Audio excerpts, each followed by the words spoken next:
का निरीक्षण।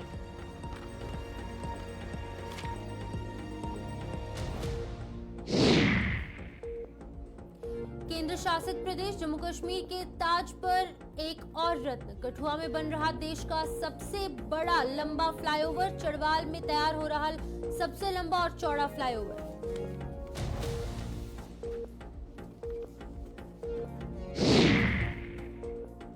सांबा के ऐतिहासिक किले का बढ़ेगा गर्व। किले में लहराएगा अब 100 फुट ऊंचा तिरंगा। आज शाम को खास कार्यक्रम में होगा ध्वजारोहण।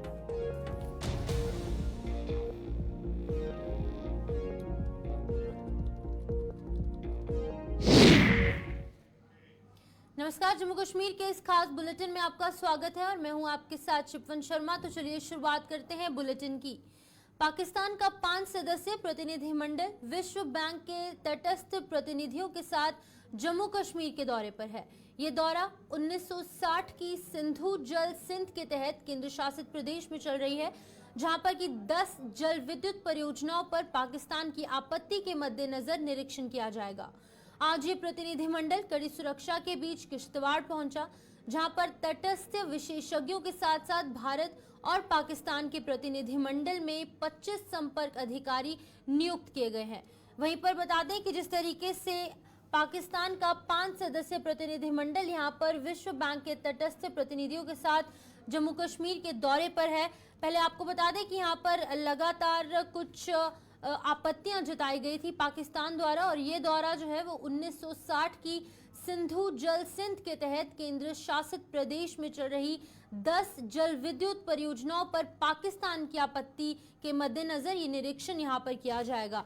बता दें कि पहले किश्तवाड़ पहुंचे, उसके बाद जम्मू पहुंचेंगे, जहां पर की लगातार निरीक्षण किया जाएगा। और ये प्रतिनिधिमंडल आज यहां पर कड़ी सुरक्षा के बीच में किश्तवाड़ पहुंचा और आगे की क्या कुछ रणनीति रहने वाली है इस सब पर हम जानकारी लेंगे।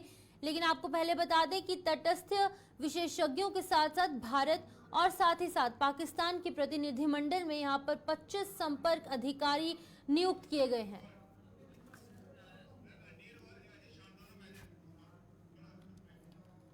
तो इस खबर पर अधिक जानकारी देने के लिए हमारे साथ जम्मू से अनिल शर्मा और वहीं पर किश्तवाड़ से अजय शान हमारे साथ ज्वाइन कर चुके हैं। सबसे पहले अनिल, मैं आपके पास आना चाहूंगी। आखिरकार बताइएगा, ये पाकिस्तान का जो 5 सदस्यीय प्रतिनिधिमंडल है वो यहाँ पर पहुंचा है। पहले बताइएगा कि विश्व बैंक के तटस्थ जो प्रतिनिधिमंडल है ये पूरा का पूरा मामला क्या है, जानकारी प्रदान कीजिएगा। देखिए, इंडस वाटर ट्रीटी के तहत अगर हम बात करें तो जिसको लेकर जो है लगातार पाकिस्तान ने अपनी कई बार जो है आपत्तियां दर्ज की हैं, जिसको लेकर कल देर शाम 5 बजे के बाद जो है ये प्रतिनिधिमंडल जो है जम्मू के रेडिसन ब्लू में पहुंचा, और जिसमें आपको बता दूं कि ये पूरा जो दल है इनके साथ साथ जो एक्सपर्ट्स हैं वो सुबह लगभग 8:30 बजे के करीब जो है वो किश्तवाड़ के लिए रवाना हुए थे, और लगभग 10:30 बजे के करीब जो है ये प्रतिनिधिमंडल जो है वहां पर पहुंचा है और यह वहां का निरीक्षण करेगा। और इंडस वाटर ट्रीटी की बात करते हैं, और इस इंडस वाटर ट्रीटी को लेकर जिस तरह से लगातार कई बार जो है मांग भी उठी है और कई बार जो है सवाल भी किए गए हैं, जिसको लेकर इंडस वाटर ट्रीटी की बात करते हैं, जिसमें पंडित जवाहरलाल नेहरू की बात करें या फिर शेख अब्दुल्ला की बात करते हैं, जिस तरह से उस समय के 1960 के समय की बात करते हैं तो ये ट्रीटी उस समय साइन की गई थी, और उसके बाद ये जल को लेकर हमने देखा है कि कई बार इसको लेकर जो है सवाल भी उठे हैं, मगर उस बीच लगभग जो है पाकिस्तान ने कई बार सवाल भी उठाए हैं। और इस वक्त अगर आपको बता दें कि ये लगभग कल देर शाम जो है ये प्रतिनिधिमंडल जो है जम्मू के रेडिसन ब्लू में पहुंचा था, और वहां पर जो है पूरी तरह से सुरक्षा की बात करें तो कड़ी निगरानी रखी गई थी। उस कड़ी निगरानी के बीच जो है लगातार देर रात से ही यहाँ पर निगरानी रखी गई थी, और उसके बाद जब सुबह सवेरे जो ये प्रतिनिधिमंडल जो है 5 सदस्यों का जो प्रतिनिधिमंडल था वो सुबह के लिए जो है किश्तवाड़ के लिए रवाना हुआ है। और उसी बीच अगर बात करते हैं तो ये पहली बार देखा गया है कि अनुच्छेद 370 और 35 से हटने के बाद पहली बार ये पाकिस्तान का प्रतिनिधिमंडल जो है वो जम्मू कश्मीर में पहुंचा है, और खासकर जम्मू में पहुंचा है, और अब जिला किश्तवाड़ पहुंचा है। और वहां पर जो जिस तरह से जो प्रोजेक्ट्स वहां पर चल रहे हैं, हाइड्रो ठीक है प्रोजेक्ट्स अनिल, की मैं बात आपको करते रोकना हैं। चाहूंगी। यहाँ पर अजय शान भी हमारे साथ, उन्होंने भी ज्वाइन किया है। अजय जी बताइएगा, यहाँ पर ये प्रतिनिधिमंडल जो है वो कड़ी सुरक्षा के बीच में किश्तवाड़ पहुंचा है, क्या कुछ जानकारी है? जय शिवपन, देखिए जो चिनाब नदी है ये भी कहीं ना कहीं इंडस वाटर ट्रीटी के तहत कवर्ड है। तो हम्म। इस चिनाब नदी पर जिला किश्तवाड़ के अंदर इस समय 4 जो नए प्रोजेक्ट्स हैं, पनबिजली परियोजनाएं हैं, वो बन रही हैं। तो जैसे अनिल ने कहा कि कई बार ऑब्जेक्शंस भी रेज की जाती हैं जो चिनाब पर काम किए जाते हैं, दूसरी जो इंडस वाटर ट्रीटी के तहत रिवर्स आती हैं, हम्म। उनमें जब भी कोई काम होता है तो पाकिस्तान की नज़र इन पर जरूर रहती है। पहले भी ये जो डेलीगेशंस हैं इनके दौरे यहाँ पर रहे हैं, जो पाकिस्तान के मेंबर्स हैं इंडस वाटर ट्रीटी में को जो मेंबर रहे हैं, उनके दौरे किश्तवाड़ और दूसरे इलाकों में होते रहे हैं। हम्म। आज जो ये दौरा है इसमें जो हमें सोर्सेज बता रहे हैं कि 18 से 19 जो है फॉरेन डेलीगेट्स हैं, हम्म। जिसमें पाकिस्तानी है और डिफरेंट मुल्क के लोग हैं, जो कि कहीं ना कहीं इंडिपेंडेंट तौर पर इस पूरे रीजन का दौरा कर रहे हैं और आप ऑब्जर्व कर रहे हैं कि कहीं वायलेशन तो नहीं हो रही है, क्योंकि जो सिंधु जल संधि है उसमें कई शर्तें रखी गई हैं, कई अधिकार जो सुरक्षित किए गए हैं दोनों देशों के लिए। तो जब भी कोई डेवलपमेंट होती है, काम होते हैं, तो दोनों देशों की इस पर नजर रहती है, तो कहीं वायलेशन तो नहीं हो रही है उसका देख रहे हैं। जिस वजह से अभी जो जो सुबह यहाँ पर लैंड की गया है ये पूरा डेलीगेशन, तो रटले हाइड्रो इलेक्ट्रिक प्रोजेक्ट जो ठीक है किश्तवाड़ अजय, में ठीक चिनाब है। नदी यहाँ पर पर बना है अनिल, मैं वहां पर आपसे जानना पहुंची चाहूंगी, हुई ये जो प्रतिनिधिमंडल है, ये जो डेलीगेशन है, वो किन लोगों से मुलाकात करेगा, क्या कुछ इनका स्ट्रैटेजी यहाँ पर आज रहने वाली है? देखिए शिवन, अगर हम बात करते हैं तो 1960 में जो है ये इंडस वाटर ट्रीटी को जो है वो साइन किया गया था, जिसमें पंडित जवाहरलाल नेहरू की बात करते हैं और इसी के साथ साथ फील्ड मार्शल मोहम्मद अक्यूब खान की बात करते हैं। तो ये ट्रीटी को उस वक्त साइन किया गया था और उसके बाद से ही लगातार हमने देखा है कि जिस तरह से आपने भी कहा कि आज ये प्रतिनिधिमंडल जो है वो किन से मुलाकात करेगा। ये वहां पर जितने भी प्रोजेक्ट चल रहे हैं, जिस तरह से अजय शान ने बताया है कि वहां पर जितने भी प्रोजेक्ट चल रहे हैं उन प्रोजेक्ट्स को जो है वहां का निरीक्षण किया जाएगा। वहां की जो एक्सपर्ट्स हैं, जो जिला किश्तवाड़ में जो प्रोजेक्ट चल रहे हैं उनके जो ठीक है अनिल, एक्सपर्ट्स जिस हैं तरीके उनके से साथ मुलाकात प्रतिनिधिमंडल जो करेगा। है वो भी किश्तवाड़ में है, तो किश्तवाड़ के हवाले से ही जानकारी लेना चाहेंगे। अजय जी, आपसे जानना चाहूंगी कि किन लोगों से मुलाकात करेगा, कौन से बड़े ऑफिशियल्स हैं जिनसे ये डेलीगेशन जो है यहाँ पर मिलने वाली है? शिपन, देखिए ये जो दौरा है इसको पूरी तरह से हाईली सिक्योर्ड किया गया है। बाहर से किसी को मिलने की इजाजत इसमें नहीं है, लेकिन जो कंसर्न एजेंसीज है, जैसे एनएचपीसी के प्रोजेक्ट्स यहाँ पर बन रहे हैं, सीपीपी के प्रोजेक्ट्स बन रहे हैं, हमें जो जी। सोर्सों से खबर मिली है उनके आला अधिकारी साइट्स पर मौजूद हैं, उनसे ब्रीफिंग इनको ली जाएगी। क्योंकि जो प्रोजेक्ट बनता है तो उसके डीपीआर बनती है, एक प्लान बनता है, तो वो पूरे देशों के पास उसकी जानकारी रहती है। तो ये जो डेलीगेशन से ये इंश्योर करेंगे कि उस प्लान की वायलेशन तो नहीं हो रही है, लेकिन जो मकामी एजेंसीज हैं जो पावर प्रोजेक्ट बना रही हैं उनसे वो ब्रीफिंग जरूर लेंगे, ऐसी खबर हमारे पास है। ठीक है, बहुत बहुत शुक्रिया तमाम जानकारी देने के लिए। अजय शान किश्तवाड़ से और जम्मू से अनिल शर्मा हमें अपडेट कर रहे थे कि एक डेलीगेशन इंडस वैली जो ट्रीटी है, इंडस सिविलाइजेशन की जो ट्रीटी है, उसको लेकर यहाँ पर डेलीगेशन यहाँ पर पहुंच चुकी है और तमाम बड़े यहाँ पर जो ऑफिशियल्स हैं उनसे मुलाकात की जाएगी और अलग अलग जगहों के निरीक्षण भी यहाँ पर किए जाएंगे। तो अगली खबर की ओर बढ़ते हैं। जिस तरीके से 30 जून को श्रीनगर में पीडीपी यानी पीपल्स डेमोक्रेटिक पार्टी की एक मीटिंग होने वाली है, काफी अहम मीटिंग ये रहने वाली है और राजनीतिक मामलों के सदस्यों की बैठक में अहम फैसले हो सकते हैं। घर वापसी करने वालों पर भी बड़ा फैसला लिया जा सकता है। वहीं पर 9 जून को होने वाली बैठक को अब 30 जून तक रद्द किया गया था। जिस तरीके से बताएंगे कि 9 जून को ये पहले बैठक होनी थी पीपल्स डेमोक्रेटिक पार्टी की, लेकिन इसको रद्द किया गया था, इसको यहाँ पर डेफर किया गया था, जिसके बाद कि अब 30 जून को ये मीटिंग यहाँ पर होने वाली है। बता दें कि पीपल्स डेमोक्रेटिक पार्टी के हवाले से बताएं तो बड़ी अहम मीटिंग, इसमें कि बड़े फैसले यहाँ पर लिए जा सकते हैं। जहां पर की अगर बात करेंगे राजनीतिक मामलों की, तो इनके सदस्यों की अहम बैठक ये होने वाली है, जिसमें कि बड़े अहम फैसले यहाँ पर लिए जा सकते हैं और घर वापसी करने वालों पर भी यहाँ पर बड़ा फैसला लिया जाएगा। जिस तरीके से अगर हम कुछ नेताओं की बात करेंगे तो उनके द्वारा घर वापसी की गई और इन पर भी अहम फैसले लिए जा सकते हैं। तो इस खबर पर अधिक जानकारी देने के लिए हमारे साथ वरिष्ठ पत्रकार विनोद कुमार ज्वाइन कर चुके हैं। विनोद जी, बताएगा क्या कुछ जानकारी है आपके पास, जिस तरीके से 30 तारीख को यहाँ पर पीपल्स डेमोक्रेटिक पार्टी की मीटिंग होने वाली है?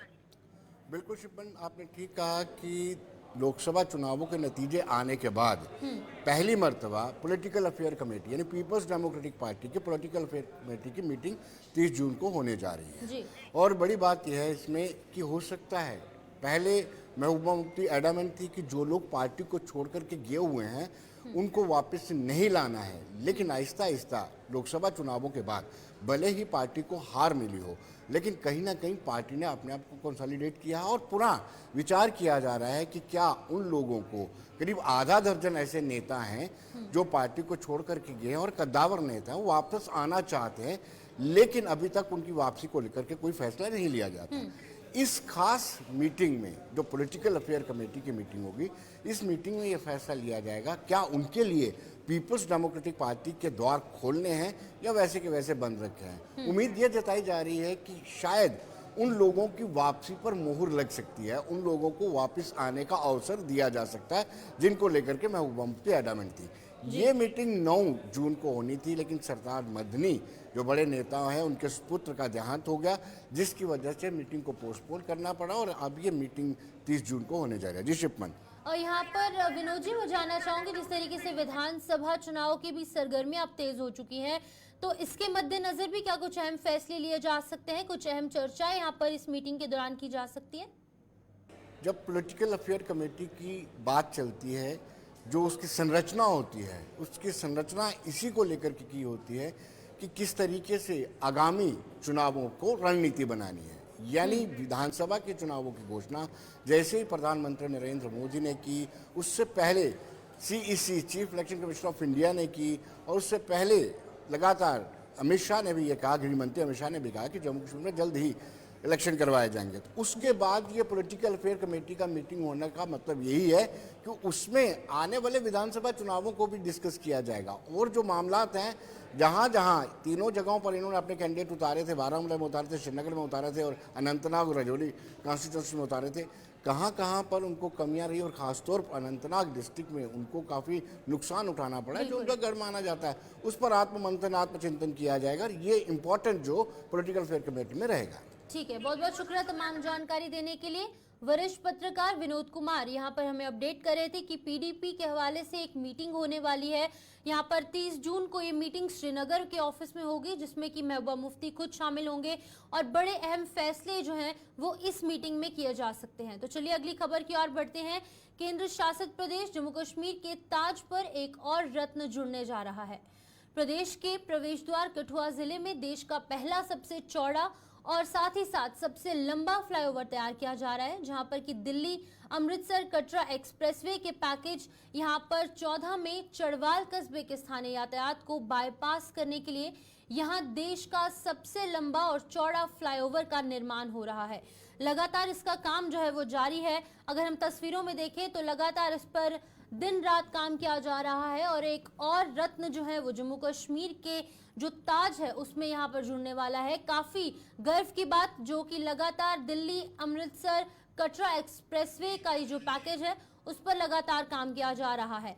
तो इस खबर पर अधिक जानकारी देने के लिए रंजीव मेहता कठुआ से हमारे साथ ज्वाइन कर चुके हैं। रंजीव, बताइएगा क्या कुछ जानकारी है। जिस तरीके से अगर हम बात करेंगे, जम्मू कश्मीर को भारतवर्ष का ताज कहा जाता है और इसमें एक और बड़ा हीरा, एक रत्न जो है वो ऐड ऑन होने वाला है। अमृतसर कटरा एक्सप्रेस वे का ये 14 नंबर जो पैकेज है, उसके अंतर्गत जितना भी काम हो रहा है वो लगातार बड़ी तेजी से हो रहा है। वहाँ इस पैकेज की बात करूं तो यहाँ पर करीब 8 बड़े पुल हैं और 30 छोटे पुल बनाए जा रहे हैं इतने बड़े लंबे पैकेज में। और इसके तहत सबसे लंबा देश का और सबसे चौड़ा जो फ्लाईओवर है वो चढ़वाल में बनाया जा रहा है, क्योंकि यहाँ पर जो लोकल ट्रैफिक है, जो स्थानीय, जहाँ पे जो बड़ा चौक है, पूरा बॉर्डर का इलाका उसके साथ जुड़ता है, तो उसको बाईपास करने के लिए यहाँ पर एक जो फ्लाईओवर का निर्माण किया जा रहा है दिल्ली अमृतसर कटरा एक्सप्रेस वे के अंतर्गत। उसका निर्माण जो है वो इंजीनियरिंग का एक खास नमूना होगा, क्योंकि देश में इतना लंबा और चौड़ा, क्योंकि 33.5 मीटर चौड़ा जो फ्लाईओवर का ऊपरी हिस्सा होगा, वो अब तक इतना चौड़ा फ्लाईओवर देश में नहीं बना है और ये अपने आप एक मिसाल है और इंजीनियरिंग का एक खास नमूना है। शिपन, मैं यहाँ पे बताऊं कि क्योंकि चढ़वाल एक व्यस्तम औद्योगिक इलाका है, यहाँ पर व्यवसाय का एक प्रमुख केंद्र है कठुआ जिले का जम्मू पठानकोट नेशनल हाईवे पर। तो यहाँ से नेशनल हाईवे भी गुजर रहा है और ऊपर से इसके ऊपर से फ्लाईओवर पर एक्सप्रेस वे भी गुजर रहा है। तो जिसके चलते इसके निर्माण के चलते ऊपर की ट्रैफिक और नीचे के यातायात को संतुलित बनाने के लिए जो निर्माण कंपनी है उसके द्वारा जो काम किया जा रहा है वो देखने लायक है, क्योंकि नीचे का 8 मीटर का जो हिस्सा है जहाँ से जम्मू पठानकोट की जो 6 लेनिंग का काम भी चल रहा है, इसके साथ साथ वहाँ से ट्रैफिक को गुजारा जा रहा है। लेकिन जो फ्लाई ओवर है 840 मीटर लंबा ये फ्लाई ओवर है, ये ठीक है रंजीव, छह बहुत बहुत शुक्रिया तमाम कड़वाल जानकारी तक है। देने के लिए। रंजीव मेहता यहाँ पर अपडेट कर रहे थे कि सबसे लंबा और सबसे चौड़ा यहाँ पर फ्लाईओवर बनाया जा रहा है, जिसका काम जोरों शोरों से जारी है और लगातार ध्यान रखा जा रहा है कि गुणवत्तापूर्ण जो सामग्री है, जो मटेरियल है, वो इसके यूज में आया जाए ताकि लोगों को आने वाले दिनों में कोई परेशानी ना हो। तो चलिए सांबा की बात करेंगे, जहां पर सांबा के ऐतिहासिक किले का अब और भी गर्व यहां पर बढ़ने वाला है और इस ऐतिहासिक किले पर अब देश की आन बान और शान का प्रतीक 100 फुट ऊंचा तिरंगा लहराएगा। आज शाम एक विशेष कार्यक्रम के दौरान इस तिरंगे को फहराया जाएगा। इस कार्यक्रम में कई गणमान्य लोग भी शामिल होंगे, जहां पर बता दें कि एक 100 फीट ऊंचा तिरंगा सांबा में भी यहां पर लहराने वाला है। जिस तरीके से हमने किश्तवाड़ की तस्वीरें देखी, जम्मू मेन सिटी की तस्वीरें देखी, उसी तरीके से अब सांबा में भी एक 100 फीट ऊंचा तिरंगा यहां पर लहराने वाला है। इससे देश की आन बान और शान यहां पर जरूर बढ़ने वाली है। सांबा में एक बड़ा कार्यक्रम आज शाम को आयोजित किया जाएगा, जिसमें तमाम ऑफिशियल्स मौजूद होंगे, तमाम बड़े चेहरे यहाँ पर नजर आएंगे, जिसमें कि ये ध्वज आरोहण किया जाएगा। आज के दिन इस झंडे को यहाँ पर पहली बार फहराया जाएगा। तो इस खबर पर जानकारी देने के लिए हमारे साथ ऋषि खजूरिया ज्वाइन कर चुके हैं। ऋषि, बताएगा, काफी गर्व का मोमेंट यहाँ पर सांबा में देखने को मिल रहा है। जम्मू की बात करें, किश्तवाड़ की बात करें, यहाँ पर बड़े यहाँ पर झंडे फहराए गए, लेकिन अब सांबा में 100 फीट ऊंचा तिरंगा देखने को मिलेगा।